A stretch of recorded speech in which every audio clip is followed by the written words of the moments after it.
ఈ వీడియో శ్రీకాకుళం జిల్లాలో జనసేన పార్టీని గుర్తించకుండా తెలుగుదేశం పార్టీ నాయకులు చేస్తున్న దాష్టికాలు వాటి గురించి మాట్లాడుకుందాం. వీడియోలో గతంలో శ్రీకాకుళం జిల్లా నుండి 2024 ఎన్నికల్లో తెలుగుదేశం పార్టీ మొత్తం సీట్లకు పోటీ చేసింది మనం చూసాం. జనసేన పార్టీ ఎక్కడ పోటీ చేయలేదు శ్రీకాకుళం నుండి, అది మనం చూసాం. ఎన్నికల తర్వాత నామినేట్ పదవులకు సంబంధించి రాజా మార్కెట్ యాడ్ కమిటీ ఇచ్చారు ఒకటి, శ్రీ పొగిరి సురేష్ గారికి ఇస్తే దానికి సంబంధించిన రాష్ట్ర ప్రభుత్వ ప్రకటన వచ్చింది, పేపర్లో వచ్చింది, అన్నిటిలో వచ్చింది. కానీ జీవో వచ్చేసరికి అచ్చెన్నాయుడు గారు తెలుగుదేశం నేతకి ఇప్పించుకున్నారు. అంటే అది జనసేన పదవి, జనసేనకి ముఖ్యమంత్రి చంద్రబాబు నాయుడు గారి స్థాయిలో ప్రకటించిన పదవి, ముఖ్యమంత్రి స్థాయిలో వచ్చిన పదవిని అచ్చెన్నాయుడు గారు దాన్ని పేరు మార్చుకుని జీవో ఇప్పించుకున్నారు. అంటే చంద్రబాబు నాయుడు గారికి తెలిసి ఇప్పించుకున్నారు, ఆ పదవి లాగేసుకున్నారు.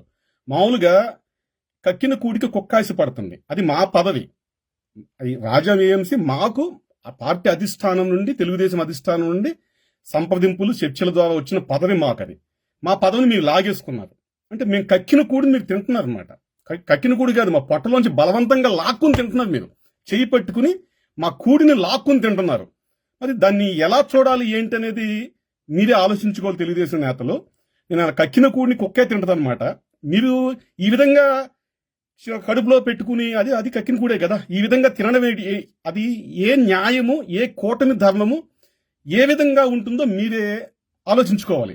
చంద్రబాబు నాయుడు గారు ఈ సందర్భంగా చంద్రబాబు నాయుడు గారు ఏడుస్తున్న ఫోటో ఎందుకు పెట్టాను అంటే, మా పార్టీ కార్యకర్తల నాయకులు కూడా కూటమి పొత్తు వచ్చిందో ఆ విధంగా ఏడుస్తున్నారు ఈ రోజు నాడు.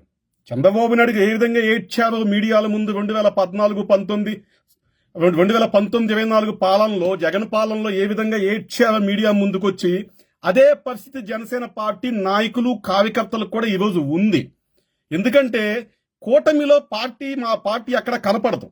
మా పార్టీకి ఇచ్చిన పదవులు లాగేసుకుంటారు. రాజాం ఏఎంసీ లాగేసుకున్నారు, గన్నవరం ఏఎంసీ లాగేసుకున్నారు. ఎక్కడన్నా నాయకులకి పదవులు ఉండేదని పని చేస్తుంటే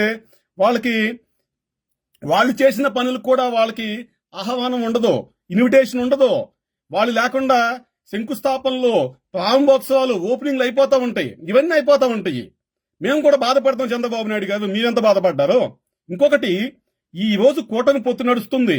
29లో మళ్ళీ ఎలక్షన్ ఉంది, ఖచ్చితంగా ఎలక్షన్ ఉంటుంది కదా, అది కూడా గుర్తుపెట్టుకోవాలి మీరు. ప్రతి 5 ఏళ్ళకి ఎలక్షన్ ఉంటుంది. జగన్మోహన్ రెడ్డి పాలనలో చంద్రబాబు నాయుడికి ఏ విధంగా ఏడ్చారో రాష్ట్రం అంతా చూసింది.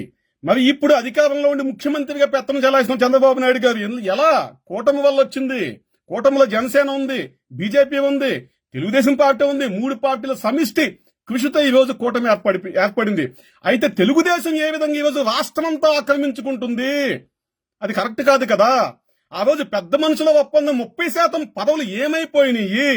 10% లోపల ఎందుకు కుదించారు రాష్ట్ర వ్యాప్తంగా పదవుల్ని? కార్పొరేషన్ డైరెక్టర్లు కూడా సంఖ్యను పెంచి, అంటే మీకు తగ్గించుకోకుండా సంఖ్యను పెంచి వాటిని జనసేన బీజేపీకి ఇచ్చి మీ అంకెను మాత్రం అలాగే ఎందుకు ఉంచుకున్నారు? ఇదంతా ఏంటి చంద్రబాబు నాయుడు గారు? అప్పుడు మీరు ఏడ్చారేమో, ఇప్పుడు మాది అదే పరిస్థితి.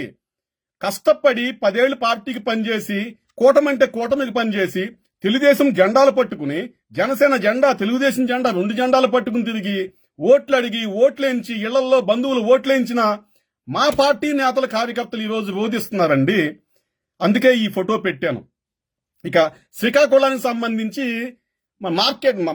రాజా మార్కెట్ అడిపోతే శ్రీకాకుళం అర్బన్ డెవలప్మెంట్ అథారిటీకి సంబంధించి చైర్మన్ జనసేనకి ఇచ్చారండి జిల్లాలో. మహానుభావులు అన్నా చంద్రబాబు గారు, ఇదిగోండి దండమండి, మహాప్రసాదం సార్ మాకు ఇచ్చారు.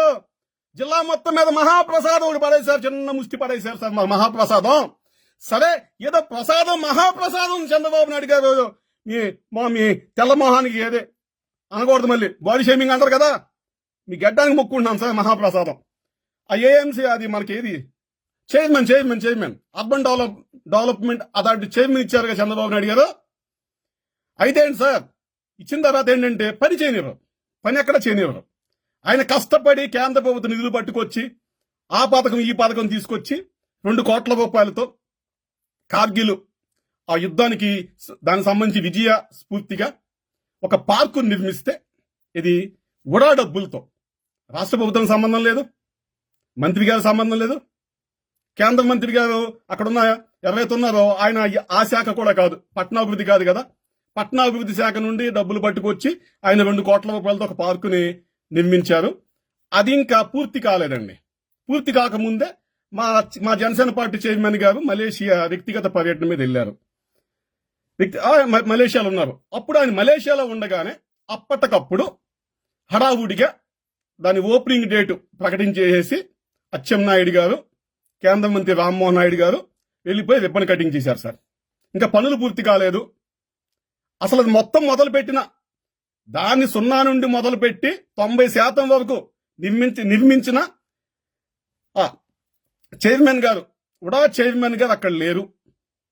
అక్కడ లేరంటే ఆ మీటింగ్ లో లేరు, ఓపెనింగ్ లో లేరు, ఆయన విదేశాల్లో ఉన్నారు. అక్కడికి ప్రభుత్వ అధికారులకి ఆయన స్పష్టంగా చెప్పారు, మొత్తం పూర్తయిపోయిన తర్వాత ఓపెనింగ్ చేద్దామని చెప్పేసి. అలాగే ఓపెనింగ్ సంబంధించి ఏదైతే శిలాఫలకాన్ని రెడీ చేశారో ఆ శిలాఫలకాన్ని కూడా మార్చేశారు, అందులో పేర్లు కూడా మార్చేశారు. ఏంటి సార్ ఇదంతాను?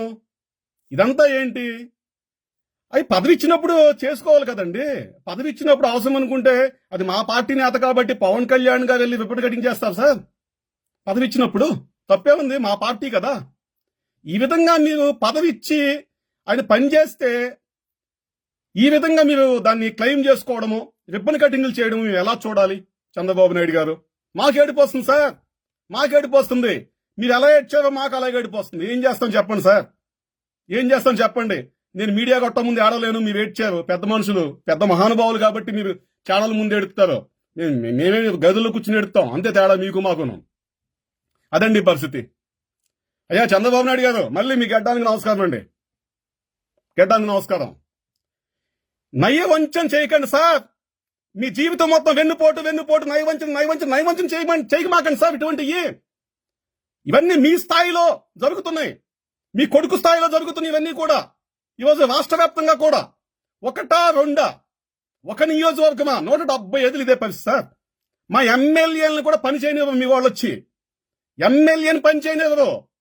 అక్కడ తెనాలిలో కూడా పని చేయనివ్వరు. తెనాలిలో మనోహర్ గారిని కూడా ఆయన నుంచి ఆ ఎమ్మెల్యే వచ్చి, మాజీ ఎమ్మెల్యే వచ్చి బెదిరిస్తా ఉంటాడు. ఎవడో నువ్వు, గెలిస్తే ఏంటంట, మంత్రి అయ్యో పక్కకి వెళ్ళిపో, ఇది నాది, ఇది నా పెత్తనం అంటాడు వచ్చేసైనా. అది పరిస్థితి. అసలు గుంటూరు జిల్లాని తీసుకుంటే ఉమ్మడి గుంటూరు జిల్లాలో 17 ఎమ్మెల్యే సీట్లు ఉన్నాయి, 3 ఎంపీ సీట్లు ఉన్నాయి, కొంత అటు ఒంగోలులో కలిసి ఉంటాయి. ఉంటే జనసేన పార్టీ పోటీ చేసిన లింగులిటుకుమంటూ ఒకే ఒక ఎమ్మెల్యే సీటు కదా ఉమ్మడి గుంటూరు జిల్లాలో. మరి మిర్చి యాడ్ ఇవ్వాలిగా మాకు, మిర్చి యాడ్. సౌత్ ఇండియాలోనే సౌత్ ఇండియా కాదు నాకు తెలిసి ఆసియాలోనే అతి పెద్ద మిర్చి యాడ్. అది మిర్చి యాడ్ మాకు ఇవ్వాలి కదా, అది మాకు ఇవ్వలేదు. ఇంకెందుకు సార్ గుంటూరు జిల్లాలో మా పార్టీని బొందబెట్టుకోవాలి తీసుకెళ్లే. 17 ఉమ్మడి గుంటూరు జిల్లాలో 17 ఎమ్మెల్యే సీట్లు, 3 ఎంపీ సీట్లు ప్రకాశం జిల్లాలో కొంత కలిపి ఉంటే, అటువంటి రాజధాని ప్రాంతమైన దానిలో ఒక ఎమ్మెల్యే మేము పోటీ చేశాము. ఇక ఒక పదవులేయి మిర్చి యాడ్ మీరు తీసేసుకున్నారు. ఇంక ఎందుకు సార్ మా పార్టీ ఏం చేసుకోవాలి? మేము మా పార్టీ నేతలు రోధిస్తున్నారు. మీరు ఎలా రోధించారో రోజునాడు అదే విధంగా మా పార్టీ నేతలు రోధిస్తున్నారు. ఎవరు చెప్పుకోవాలి? మేము ప్రతిదానికి పవన్ కళ్యాణ్ గారి దగ్గరికి మేము వెళ్ళలేం కదా, మేము వెళ్ళలేము. ఒకవేళ పుసుక్కునే ఉన్న పార్టీ ఆఫీసులు చెప్తే అక్కడ మీ కోవర్ట్ ఒకడు ఉంటాడండి, మీ కోవర్ట్ చెప్తున్నాను సార్, మీ కోవర్ట్ ఒకడు ఉంటాడు. మళ్ళీ బాడీ షేమింగ్ అంటారేమో, తప్పక చెప్పట్లేదు. పేరు ఎందుకులేండి, మళ్ళీ పేరు చెప్తే వీడియో మళ్ళీ డిలీట్ చేయమని ఒత్తిడి వస్తుంది. వాడు ఒకడు ఉంటాడు మీ కోవర్ట్ గాడు, గోద పట్టేసుకుని ఉప్పు కామిలు మొహం పెట్టుకుని ఉంటాడండి. ఒక లెటర్ వచ్చేది సార్, దెబ్బకి లెటర్ అంతే. అంటే మీరు ఎంత శక్తివంతులంటే పొత్తు పెట్టుకున్న పార్టీలను నాశనం చేయడానికి మీ శక్తి అంతా వాడుకుంటున్నారు. అయ్యా బాబు, రాష్ట్రాన్ని అభివృద్ధి చేసుకుందాము, అమరావతి కట్టుకుందాము, ఉద్యోగాలు కల్పించుకుందామని చెప్పేసి కూటమిని గెలిపించుకుంటే మిత్రపక్షమైన జనసేన పార్టీని నాశనం చేయడానికి మీ శక్తులు మొత్తం వాడుతున్నారు కదండి. అక్కడ అమరావతి చూస్తేనేమో ఇంకా నీళ్లు తోడుతూనే ఉన్నామంట గోతుల్లోంచి. ఓట కదండి, నది పక్క ఓట కదా. సహజంగా నది పక్కన ఓట వస్తుంది. ఒక 30-40 అడుగులు తవ్వితే మనకి బోరు ఓట వచ్చేది, నది కాబట్టి వచ్చేది కాదంటలేదు మేము. ఇంకా కుర్రోళ్ళు అడుగుతుంటే ఏం జరుగుతుందంటే ఇంకా తోడుతున్నారన్నా, నీళ్లు తోడుతున్నారు అంటున్నారు సార్. మీరు అభివృద్ధి చేయాల్సింది రాష్ట్రాన్ని సార్. జనసేన పార్టీని నాశనాన్ని కాదు కదా చేయాల్సింది. మీరు మీ పార్టీలో మీ కోవట్లు అక్కడికి వెళ్ళిపోయి సస్పెన్షన్ లెటర్లు ఇచ్చేదాకా వెళ్ళిపోతున్నారు సార్ మా పార్టీ నాయకుల మీద. మీరు ఎవరు చెప్పుకోవాలి, ఎవరు ఏం చేసుకోవాలి సార్? అందుకే రోధిస్తున్నాం. మీరు ఎలా రోధించారో ఈ ఫోటోలో ఉన్నట్టుగా మేము రోధిస్తున్నాం సార్. మా రోదన వేరు, మీ రోదన వేరు. మాది వేరు, మీది వేరు. జరిగిద్దంటే తొక్కలేదు నాకెందుకండి? ఎవడైతే నాకేంటి, ఎవరైతే నాకేంటంట? చంద్రబాబు నాయుడు గారు ఆయన గురించి కాదు, పార్టీ ఆఫీస్ గురించి చెప్తున్నానండి. అయితే ఏంటి సార్, అయితే ఏంటంట? మన బాధ మనకు ఉంటుంది కదా. టీడీపీ కోవట్ట ఏషాలు కూర్చుంటే మనం ఎందుకు కూరుకుంటామండి? ఏది పైకి వెళ్దాం, పవన్ కళ్యాణ్ కదా పై స్థాయి దాకా వెళ్దాం. కిందే వేసేసి మొత్తం చేసేసి ఉంటాడు కదా ఉప్పు కామెడీలో కూడా గోత పట్టేసుకుని ఆడు వచ్చేసేసి letter letter letter letter letter letter letter. అసలు లెటర్ ఇచ్చే అథారిటీ ఉన్న వాళ్ళు లెటర్లు ఇవ్వరు. అసలు వాళ్ళు తెలియదు. కింద మొత్తం బయటకు వచ్చేస్తూ ఉంటాయి, కింద వచ్చేస్తుంటాయి. పైన బాగానే ఉంటారు అంతా. పైన వాళ్ళు షాకి తింటారు, ఇదేంటి లెటర్ వెళ్ళిపోయిందని చెప్పేసి. అథారిటీ ఉన్న వాళ్ళు బాగానే ఉంటారు, కింద వెళ్ళిపోతా ఉండి బయటకు వచ్చేస్తుంటాయి. అంత డిజిటల్ సిగ్నేచర్లు కదా, వేసి కొట్టేస్తుంటారు లెటర్లు, సస్పెండ్ లెటర్లు. అది వాటి పరిస్థితి. ఇది ఈరోజు ఈ పార్టీ పరిస్థితి. ఇలా ఏ విధంగా ముందుకు తీసుకెళ్తారు కూటమిని? మీరు ఏ విధంగా కూటమి ముందుకు తీసుకెళ్తారు? పోనీ మీరు చెప్పేయండి, ఒక పవన్ కళ్యాణ్ గారు మాత్రమే మీకు కావాలి, ఆయనకి 3 శాఖలు 4 శాఖలు ఇచ్చారు, అంతవరకు ఆయన ఉండాలి, మిగతా జనసేన పార్టీ మాకు అక్కర్లేదని చెప్పేసి బహిరంగంగా స్టేట్మెంట్ ఇవ్వండి సార్. మా బాధ మేము మా సాగు మీద చేస్తాము. ఇచ్చేయండి. ఈ ఎదవ పనులు, ఈ వెన్నుపోటు పనులు, ఇది మీ మామగారికి చేసిన కాలం నాటి ఇంకా నీచమైన నికృష్టమైన ఈ దొంగ బుద్ధులు ఎందుకు సార్ గుంటనక్క రాజకీయాలు? బహిరంగంగా చెప్పేసేయండి, మాకు పవన్ కళ్యాణ్ గారు ముఖ్యం. అంటే మీకు పవన్ కళ్యాణ్ గారు ముఖ్యం, ఆయన శాఖల వరకు బాగానే చూసుకుంటాం, మేము ఆయన ఇబ్బంది పెట్టము, కానీ మిగతా అంతా మాకు అక్కర్లేదు. నాయకులు అక్కర్లేదు, కార్యకర్తలు అక్కర్లేదు, జనసేన పార్టీ జెండా అక్కర్లేదు, గాజుగా అక్కర్లేదని చెప్పేసి బహిరంగంగా ఒక స్టేట్మెంట్ ఇస్తే మా సాగు మేము రాస్తాం. కూటమి నుండి ఆయన బయటకు వచ్చే వరకు మా పనులు మేము చేసుకుంటాం. మాకెందుకు ఇప్పుడు? మా అవసరం తెలుగుదేశం పార్టీ లేనప్పుడు, మీరే వద్దన్నప్పుడు మాకెందుకు దురద మాకెందుకు దురద సరదా ఏదో ఒకటి మాకెందుకు? ఇదంతాను మా పనులు మేము చేసుకుని వస్తాము. జనసేన పార్టీ కూటమి నుండి బయటకు వచ్చినప్పుడు మా జెండా, మా గాజు గ్లాసు, మా నాయకుడు అంతా మేము వెళ్ళిపోతాం. అప్పటి వరకు మా బాధ మా పనులు మేము చేసుకుంటాం, మా బాధ మేము పడతాం. కనీసం అదన ప్రకటన చేస్తామండి, అదన ప్రకటించేయండి. జనసేన పార్టీ క్యాడర్ మాకొద్దు, లీడర్ మాకొద్దు, ఎవరు మాకొద్దు, పవన్ కళ్యాణ్ గారు మాత్రమే మీకు కావాలని చెప్పేసి ఒక స్టేట్మెంట్ ఇస్తే మా పనులు మేము చేసుకుంటాం. ఎందుకు సార్ మా పార్టీ నాయకులకి, క్యాడర్కి, వీళ్ళందరికీ టైం వేస్ట్? 10 ఏళ్ల పాటు రాజకీయాలు ఉన్నారు, మళ్ళీ 5 ఏళ్ల పాటు మళ్ళీ కొట్టుకుంటూ ముందుకెళ్ళాలి. స్థానికంగా ఎంత ఖర్చు తిరగడం అంటే ఒక నాయకుడు మీకు తెలుసు కదా. ఒక నాయకుడు ఉన్నాడు అంటే ఎంత డబ్బులు ఖర్చు అవుతుంది, నెలకి ఎన్ని లక్షలు ఖర్చు అవుతుంది, కార్యకర్తలు ఎంతమందిని ఆదుకోవాలి, కార్యకర్తలు చిన్న కష్టం వచ్చినా ముందుండి ఆసుపత్రిలో కార్యకర్తలతో 10,000 పట్టుకెళ్ళాలి, యాక్సిడెంట్ అయితే 10,000 పట్టుకెళ్ళాలి, ఏదన్నా జరిగితే కుటుంబంలో ఒక 50,000 పట్టుకెళ్ళి చేతిలో పెట్టాలి మట్టి ఖర్చుల గురించి చెప్పేసి. పెళ్లిళ్ళు పేరెంటాలకు వెళ్తే కనీసం 10,000 చదివించాలి నాయకుడు అనేవాడు. ఎంత ఖర్చు నాయకులకి? లక్షల రూపాయలు ఖర్చు పెట్టుకుని ప్రతి నెల మా నాయకులు ఎందుకు సార్ తిరగడం జనాల్లో? మాకెందుకు సార్ ఇదంతాను? బహిరంగంగా చెప్పేసేయండి, వద్దు అని మొక్క చెప్పేసేయండి. ఇటువంటి పనులు వద్దు మాకు. ఇది మా నాయకుడు లేకుండా, అసలు కీలకమైన వ్యక్తి, ప్రాజెక్ట్ చేసిన వ్యక్తి లేకుండా ప్రారంభోత్సవం చేయడం ఏంటి సార్? ఓపెనింగ్ ఏంటండి ఇదంతాను? ఇటువంటి పనులు కాదు. చెప్పేసేయండి, కథాకండి చెప్పేసేయండి. ఇప్పుడు అచ్చెన్నాయుడు గారు కావచ్చు, మీరు కావచ్చు, ఇంకో నేత కావచ్చు, ఓపెన్ గా చెప్పేసేయండి. ఇటువంటి లంగా పనులు, డొంక తిరుగుడు పనులు, వెన్నుపోటు పనులు మీరేదో చేసామని భ్రమంలో ఉన్నారేమో. ప్రతిదీ లెక్కే. ఆ లెక్కకి వడ్డీతో సహా మీరు చేసిన దానికి 2029 ఎలక్షన్స్ లో ఖచ్చితంగా వస్తుంది. నా బాధల్లా ఏమీ లేదు. మీరు ఎట్టాగు మునిగి సస్తారు, మీరు సాగు మీరు సస్తారు. మా పార్టీ కూడా ఈ వ్యతిరేకతలో మా పార్టీకి ఎక్కడ నష్టం జరుగుతుందో అనేదే నా బాధ మొదటి నుంచి కూడా. మీ పార్టీ గురించి నేను ఎందుకు బాధపడతాను?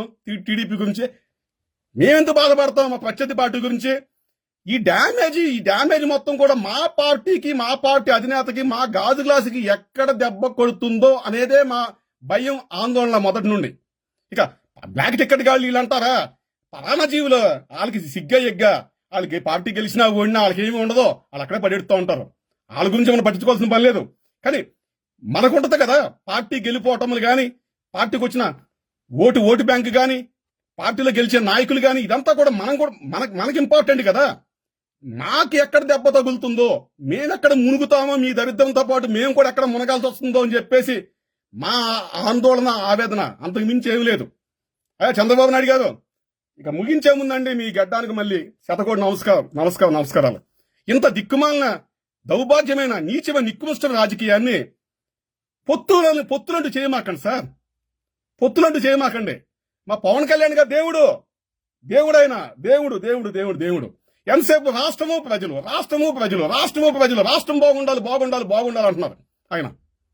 ఎంతసేపు రాష్ట్రం కోసం చూస్తున్నారు. రాష్ట్రాన్ని ఆయన చేయాలంట. నేనేమైనా రాష్ట్రం చేయాలని చెప్పేసి ఆయన ఆ జల్ జీవన మిషన్ అని చెప్పేసి ఆ డబ్బులు మొత్తం పట్టుకొస్తున్నాడు. కేంద్ర ప్రభుత్వ నిధులు మొత్తం పట్టుకొస్తున్నాడు. ప్రధానమంత్రి సడక్ యోజన, ఆ యోజన ఏది లేకుండా, అలాగే ట్రైబల్ ఫండ్స్ అని చెప్పేసి మొత్తం కేంద్రం నుంచి మొత్తం పట్టుకొచ్చి అరకు పాడేరు ఏజెన్సీలు ఎక్కడ వదలకుండా నల్లమల ఈ మొత్తం రోడ్లే చేస్తున్నాడు. ఆయన ఎంతసేపు రాష్ట్రం అంటూ దేవుళ్లాగా ఆయన ఉన్నాడు పైన. కానీ ఇక్కడ కింద మేము నలిగిపోతున్నాం. ఆయన ఏదో రాష్ట్రం అంటే వెళ్ళిపోయాడు. మీరేమో మా పార్టీ నాయకుల్ని, కార్యకర్తల్ని అసలు నామినేట్ పదవులో ఎక్కడో ఒకటి 30% నుంచి 10% పడేయడమే కాకుండా ఇచ్చినవి కూడా పనిచేయకుండా ఈ విధంగా మీరు చేస్తున్నారు. మధ్యలో మేము నలిగిపోతున్నామండి. అటు ఇటు కాకుండాను. పాతపట్నం రాజకీయం తెలుసు బ్రదర్, రాజాం తెలుసు, పాతపట్నం తెలుసు, టెక్కలి తెలుసు, విజయనగరంలో ఏం జరుగుతుందో తెలుసు, విశాఖపట్నంలో ఏం జరుగుతుందో తెలుసు, రాజమండ్రిలో ఏం జరుగుతుందో తెలుసు, రాజమండ్రిలో ఆఖరికి ఆదోనులో ఏం జరుగుతుందో తెలుసు. ఇలా మనకి చిత్తూరులో ఏం జరుగుతుందో తెలుసు, తిరుపతిలో ఏం జరుగుతుందో తెలుసు. ఏం చేస్తామండి ఏం జరుగుతుందో తెలిసిన తర్వాత ఏంటంటే ఎంత ఎక్కువ తెలుసుకుంటే అంత బాధ ఉంటుంది అనమాట. అంతే. ఎంత ఎక్కువ తెలుసుకుంటే అంత బాధ ఉంటుంది. అంతకు మించేం లేదు. తక్కువ తెలుసుకుంటే తక్కువ బాధ, ఎక్కువ తెలుసుకుంటే ఎక్కువ బాధ.